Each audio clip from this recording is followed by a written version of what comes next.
হঠাৎ করে বিদ্যুৎটা চলে গেল। আমি কমিটির ভাইদেরকে বললাম, ভাই তাড়াতাড়ি আলোর ব্যবস্থা করে দেন।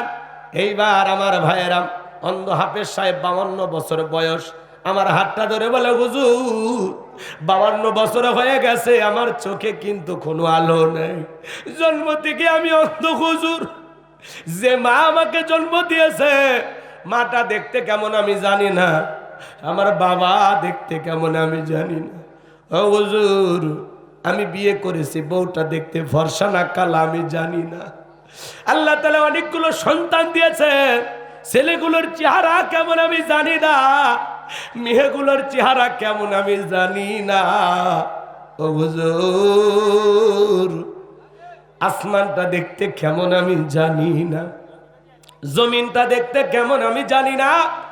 আল্লাহ আমারে ফর্সা করে বানাইছে নাকি কালা করে বানাইছে আমি জানি না গো হুজুর।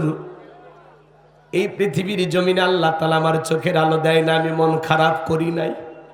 কঠিন কিয়ামতের ময়দানে যেদিন আল্লাহ তাআলা আমার চোখের আলো ফিরাইয়া দেবে, ওই দিন যেন সর্বপ্রথম আমি আমার মালিক আল্লাহকে 2 চোখ ভরে দেখতে পাই। একটা অন্ধ ব্যক্তির সান্ত্বনাটা কোথায়, কি ধৈর্য ধারণ করেছেন যে হুজুর কিয়ামতের ময়দানে আল্লাহ যেদিন চোখের আলো ফিরাইয়া দিবে, ওই দিন যেন সর্বপ্রথম আমি আমার 2 চোখ দিয়া আমার মালিক আমার আল্লাহকে দেখতে পাই। সুবহানাল্লাহ, কি সান্ত্বনা, কি ধৈর্য। কেন আল্লাহর শুকরিয়া আদায় করবেন না? আপনার ছোট্ট একটা ঘর আছে, আলহামদুলিল্লাহ। কত মানুষ তো ঘরবিহীন রেল স্টেশনে ঘুমাচ্ছে, তার সাথে আপনি ভালো নাই? এই শীতে কত মানুষ কম্বল নাই কাতরাচ্ছে, তার সাথে আপনি ভালো নাই? আপনি রিক্সা চালান, ভ্যান চালান, আলহামদুলিল্লাহ। আলহামদুলিল্লাহ, আল্লাহ যে হালতে রেখেছেন, যে অবস্থায় রেখেছেন, জীবনে যতটুকু দিয়েছেন ততটুকু পেয়ে প্রশংসা আদায় করতে হবে, ততটুকু পেয়ে সবর করতে হবে, ততটুকু পেয়ে ধৈর্য ধারণ করতে হবে। আপনার একটা সাদুল্লাপুরের দোকান আছে, আলহামদুলিল্লাহ। কত মানুষ ওই বাজারে একটা দোকান দেওয়ার জন্য স্বপ্ন দেখে। আপনি মালয়েশিয়া প্রবাসী, সৌদি আরব প্রবাসী, আলহামদুলিল্লাহ। কথা বলেন না কেন? এই মুহূর্তে কত মানুষ হাসপাতালের বেডে শুয়ে কাতরাইতেছে, কি বলেন? তার চাইতে কি আল্লাহ আপনাকে ভালো রাখে নাই?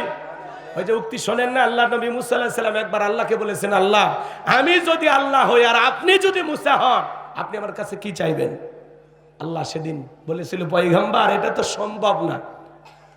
না বলতেছে আল্লাহ একটু জানার জন্য। মুসা আলাইহিস সালাম ছিলেন খুব চালাক। আল্লাহ তাআলা তখন বললে, পয়গম্বর এটা তো কখনো সম্ভব না, যদি তুমি আল্লাহ আর আমি যদি মুসা হই, আমি তোমার কাছে চাইবো সুস্থতার নিয়ামত। আমি যেন সবসময় কি থাকি? সুস্থ থাকি। এই সুস্থতা হলো আল্লাহর দেয়া সব চাইতে বড় নিয়ামত। সুবহানাল্লাহ বলো।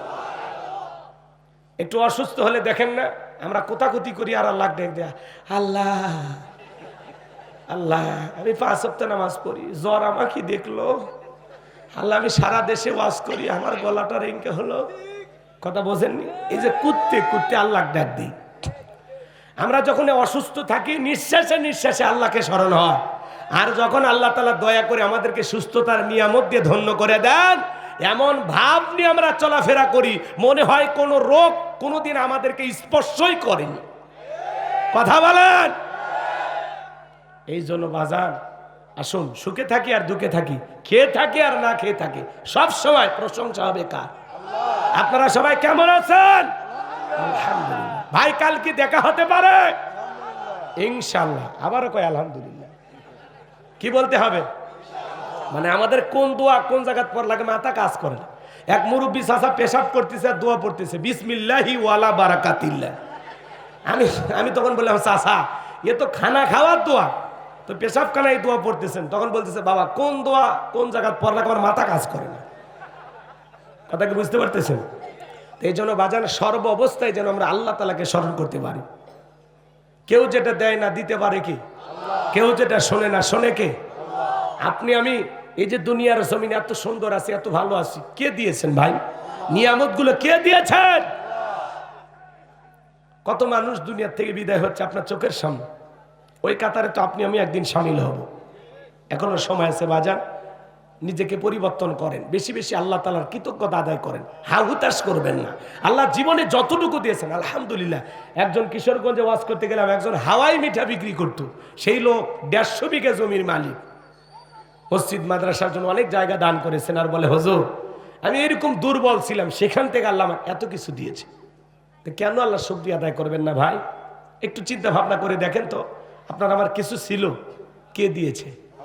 তাহলে প্রশংসাটা হবে কার? চিৎকার মেরে বলেন কার? তাহলে সুখে থাকি আর দুঃখে থাকি, সুস্থ থাকি আর অসুস্থ থাকি, সব সময় প্রশংসা হবে কার?